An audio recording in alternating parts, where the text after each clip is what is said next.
Everything, the food, we've got everything up in there, man. Yeah, all of the things needed to survive. So cool, so cool.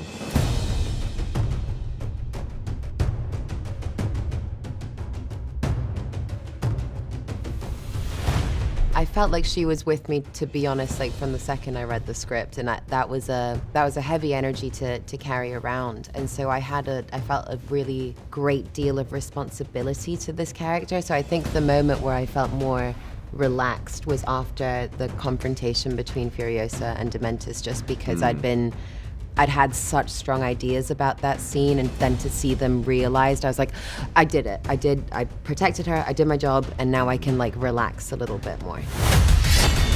I am Furiosa! I had had the script for 2 years, and the first time I had read it, I had a bunch of different sort of things that came to mind and different thoughts about it, and then I went away and shot another film, and as did George, and during that time, things just kept percolating, oh, this and this and this.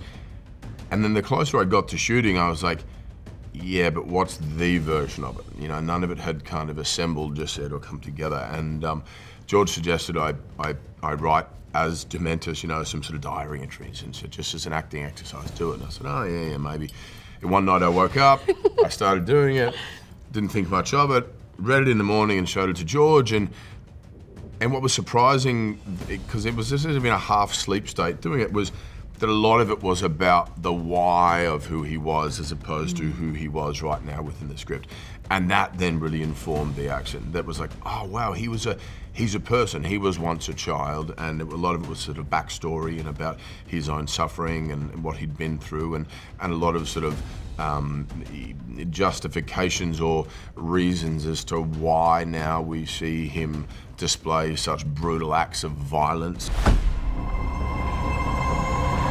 Ladies and gentlemen, start your engines. And so that, for me, about 2 weeks out, I kind of went, oh, okay, cool, I have a better handle on it.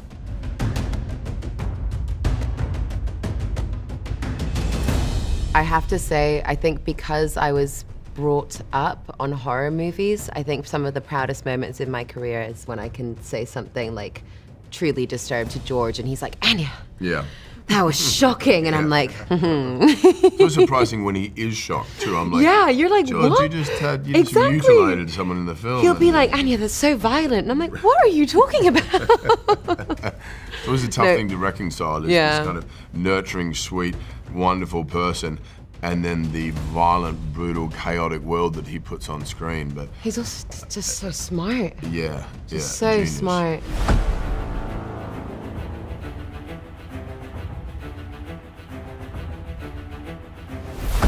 Furiosa to Dementus, there's a paternal relationship there in his eyes. I do believe he thinks of himself as a father figure, and would be quite shocked if she thought any differently.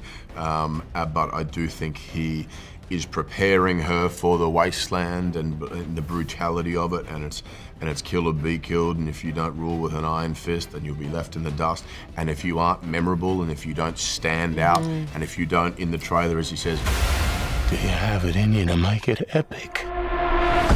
You'll be not only forgotten about, but brutally disposed of. So, yeah, I think there's quite, from his point of view, there is a love, there is a paternal sort of, feeling toward her. I will take this girl. Otherwise, it's war. Deal. Yeah, and I think it's interesting because it's a kind of a twofold question. I think to begin with, yes, of course, he's her captor, but the promise to her mother outweighs that. It's more important to escape this individual than it is to exact revenge. Like, all she wants to do is be able to fulfill her promise, make sure that she gets back to the green place without anybody knowing about it. I think where it really takes its turn is once he has deliberately destroyed her again. He took it all from me. Who do we have here? And at that moment, she's like, right, yeah, no, I'm going to pin everything bad that has ever happened to me on you, And that's the only way that I'm going to be able to make this right for myself, which, of course, as we know, with most stories of revenge, nothing's ever going to make it right.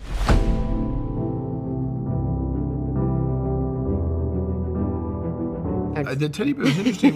It was never in the. It was part of the costume, but it wasn't sort of talked about within the script. And George's sort of mantra was found objects repurposed. Everything had to have a place. He said, what does it represent to you? What does it mean? And at one point it was his, and then maybe it was one of his children, and then then that's what it became. But it was a representation of the sort of loss of innocence for him, and the loss of an individual, and it was a part of him, or a part of someone he deeply cared for that was no longer around. So it meant a lot to him, definitely, and also represented the sort of stunted growth of his sort of immaturity. The abuse he had suffered through as a child had sort of kept him in that space, and you see this now grown man throwing tantrums at times. I think what I love most potentially as a messaging in the movie is, whilst yes, this is 100% a revenge story, the beauty of carrying a seed with you consistently, and it being a seed of something that you hope to one day plant, not for yourself to enjoy, but for future generations to enjoy. That is something that I connected to desperately, because it's like Furiosa doesn't just want to go home in order to be able to fulfill this promise to her mother. It's also about being able to continue to make things green. Like I remember really missing the color green during this movie, because I just thought, wow, like nothing grows. Everything is arid, everything is desiccated. There's just nothing that's nurturing in the slightest. And so she's just carrying this tiny little piece of green with her, or future green.